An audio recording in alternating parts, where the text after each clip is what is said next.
ये जेठानी जी देवरानी जी के बेटा भइल बा हो। अरे ई त बड़ा बढ़िया खबर सुनौले बाड़ू, तनी सोहर ओहर गीत गावा ना। कौना माँ से बाबा मोर बियाह कइले, कौना माँ से विदा कइले हो।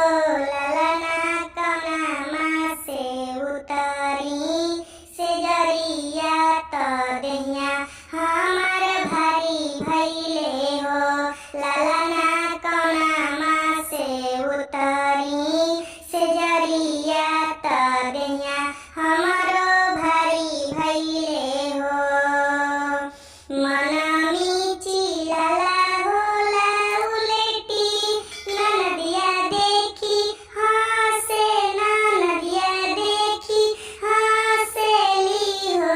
ललना बबुआ के आगमा बुझाला, एही से देहिया भारी भइले हो।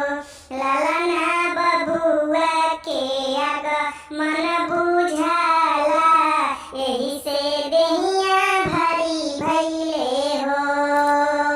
गोदिया में होई मोर लालनामा, आहसी घरे आंगनामा, आहसी घरे आंगनामा नु हो।